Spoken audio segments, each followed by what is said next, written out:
Hey guys, welcome back to another video. In this video, I'm going to be trying something a little bit different.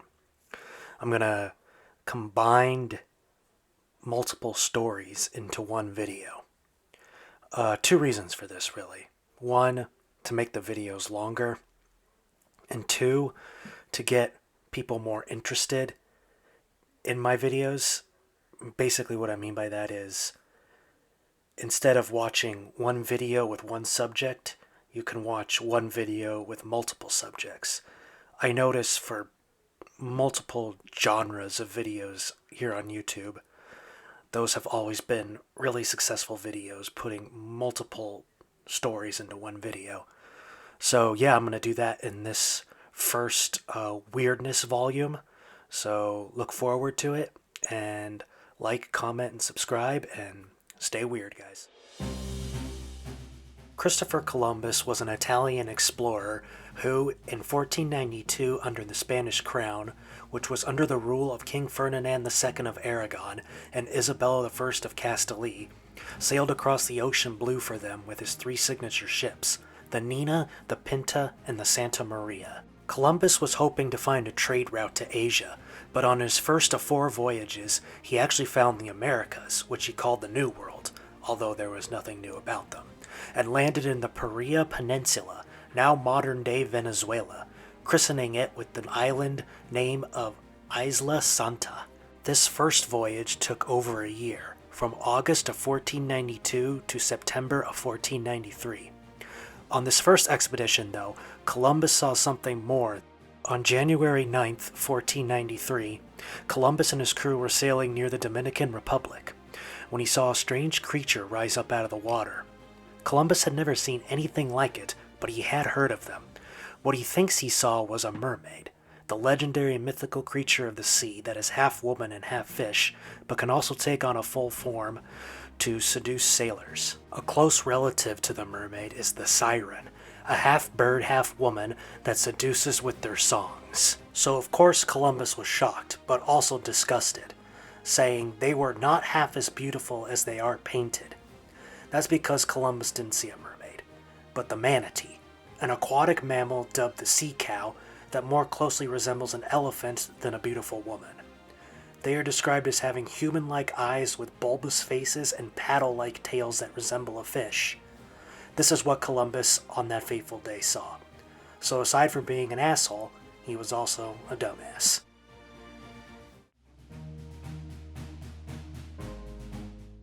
On April 17, 1790, the Pennsylvania Gazette announced the death of 84-year-old and founding father Benjamin Franklin.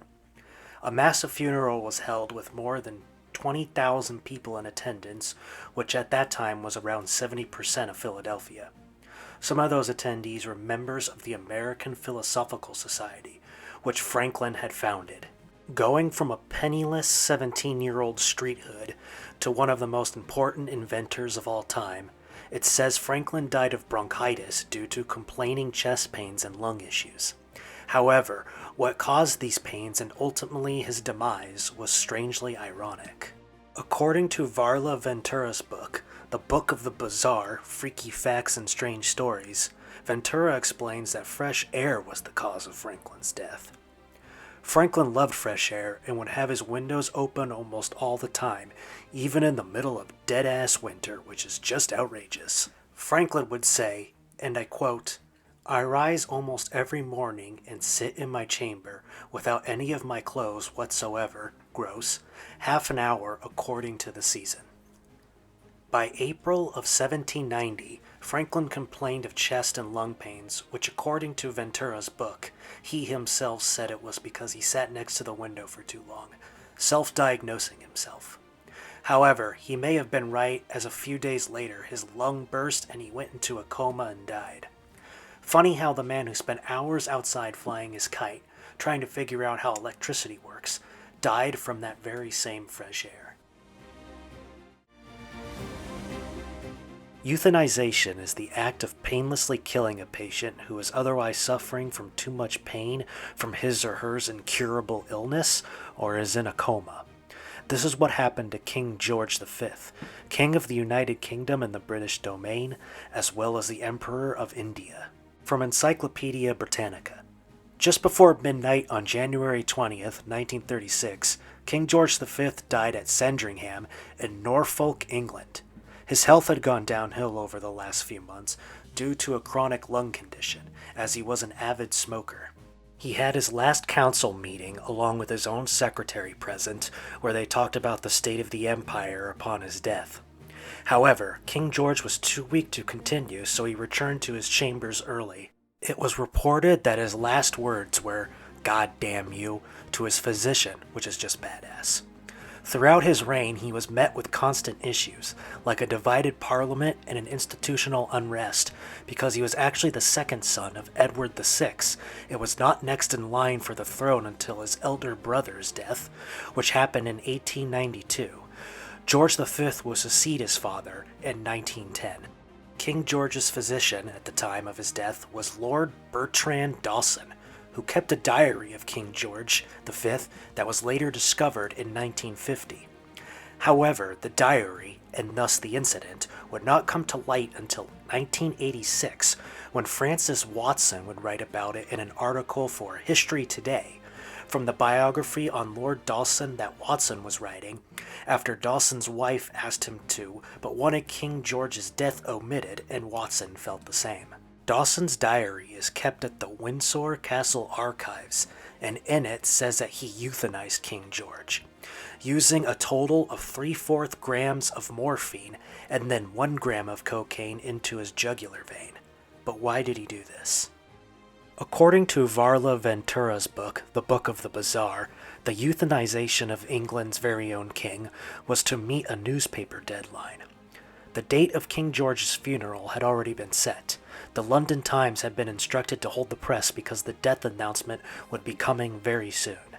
But something happened. King George wasn't dying. In fact, his doctor said he could probably hold on another day or two. This was not good for the newspapers, as they had promised their audience his death in the morning paper. So Lord Bertrand Dawson drugged him so the papers could meet their headline in time. A sad look at journalism that shouldn't have happened, but then again, King George wasn't a good man either, so you decide.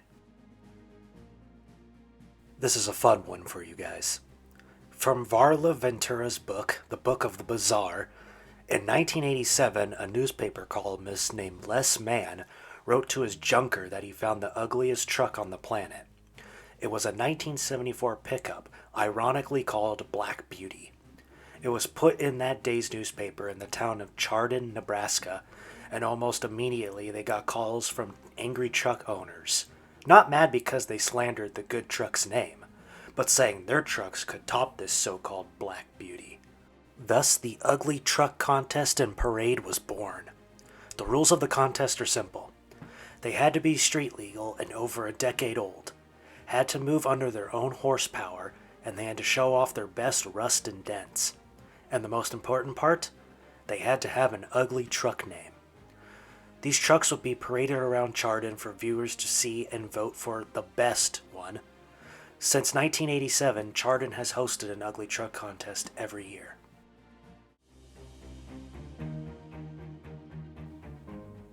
It's no stranger to history that people have tried to cast spells on others, either to make them do what they want, curse them for a certain amount of time, or the most famous, make someone fall in love with them.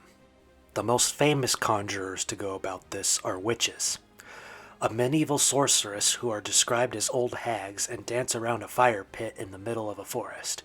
These are old wives' tales though, right?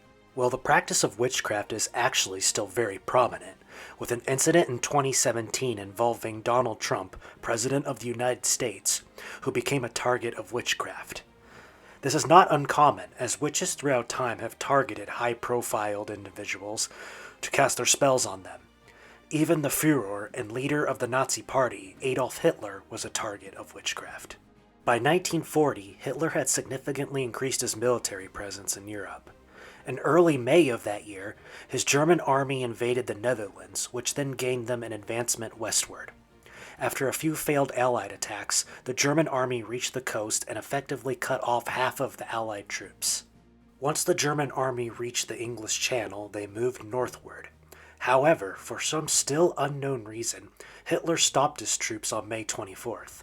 This caused the more than 325,000 men of the French, Polish, Belgium, and a small number of Dutch troops to be rescued from Dunkirk. There seemed to be a break from the advancing Nazi Germans. However, British Prime Minister Winston Churchill, the brand new Prime Minister, was concerned about a possible German invasion on England. This possible invasion saw the German army landing in the New Forest in New Hampshire, England.